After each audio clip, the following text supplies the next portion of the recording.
In the last video, you guys understood the set-based method, or you can also call it as a rule method, correct? Or set builder method also is fine. Set builder, set based, rule method, they're all pretty much the same. Now we'll look into the roster method. Okay, now see, in the roster method, what you have is you're going to have a set and you're going to get the answer and write the answer in this particular form. Now let's take the same example what we took in the previous video, that is the set of prime numbers from 1 to 20. Alright, suppose now in this particular form, if I ask you how many numbers are there, then here what we write is, we write set A is equal to 2, 3, 5, 7, 11, 13, 17, 19. These are the numbers what you have, correct? Now in roster method, you express the answer as it is. You're not going to write it in a set builder form or the rule form. You're going to represent the whole answer as it is. This method of representing a set is what we call as roster method.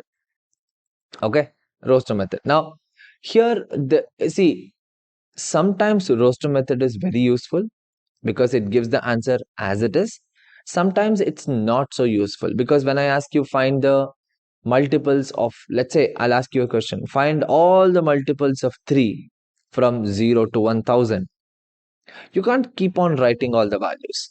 In such cases, what we do is that we start by saying, suppose say you have set B, I'll start by taking 3. Of course, we are not taking only positive, so 0 is not included.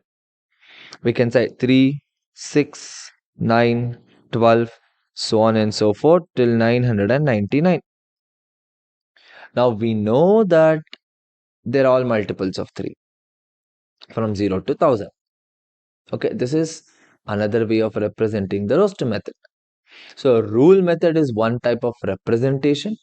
Roster method is another type of representation. Fair enough? But you need to understand, from rule we can get the roster, from roster we can get the rule method. Rule method in the sense, that set builder form.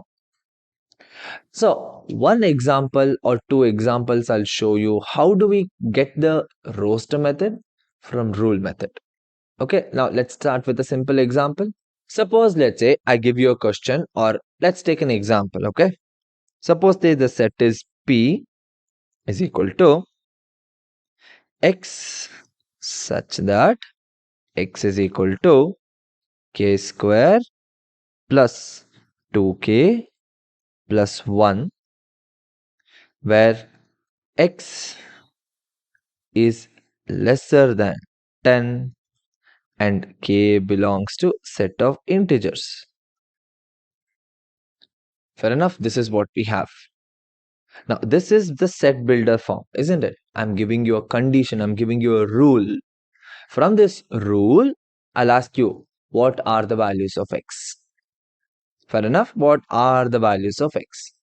Let's start by taking individually. Okay, let's start by taking, okay, now K belongs to Z, right? That means what if I take a value of K to be 0? Is it possible? We'll check. What if K is 1? Is it possible? So you have to keep on checking. But since K belongs to set of integers, we should also consider the negative numbers. Anyway, we'll come to that. We'll look into that.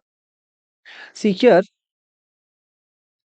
you have X is equal to K square plus 2K plus 1. Can we not write it as K plus 1 whole square? It's the same, right? That means you have X is equal to K plus 1 whole square, isn't it? Now, what if K value becomes 0? Okay, what if? So, in the first case is what if K is equal to 0? Then X value becomes what? 0 plus 1 is 1, 1 square is 1. So, is this condition satisfied where X is less than 10? Yes, it does. That means this is one of the answers what I can take. Correct. Now, what if K value is 1? Then 1 plus 1 is 2, 2 square is 4. Yeah, so X is equal to 4. Well and good, fantastic. What if K value is 2? 2 plus 1 is 3, 3 square is 9. Yeah, I think it's very much clear that we cannot take the value of K value as 3. because 3 plus 1 it will become more. But along with that, the counterpart of the positive numbers are negative numbers. So when 1 can satisfy, that is when k value is 0, x is 1. Anyway, 0 doesn't have negative scale, so it's just 0. What if k value becomes minus 1? What if? If k value becomes minus 1, then x value becomes what? 0. So basically 0 square, x value is 0. Yes, it works. What if k value is minus 2? If k's value is minus 2, then k plus 1 whole square, minus 2 plus 1 whole square, which is 1. Sorry, minus 1. Minus 1 whole square is 1. So x value becomes 1. Yes, it is still true. What if k value is minus 3? Minus 3 plus 1, which is minus 2. Minus 2 whole square is 4. So x value is basically 4. But if you take k value as negative 4, minus 4 plus 1 is minus 3. Minus 3 whole square is 9. It still works.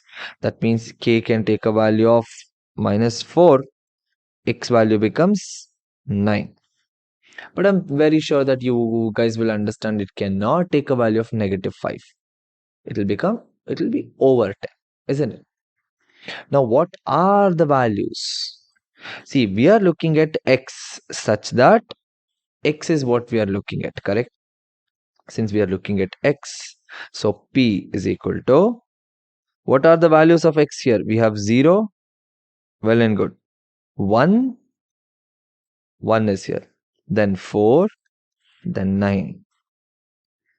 See, 0, 1, so this is 4, 4 and 4, and this is 9 and 9. So when you combine them together, so you're going to get 0, 1, 4, 9. So from a set builder form, we got the roster form. Fair enough. This is how you need to understand what is a set builder form or a rule method of writing the or expressing the answer, and the roster method of expressing the answer. Okay. So in the next video, we'll consider and we'll discuss different types of sets.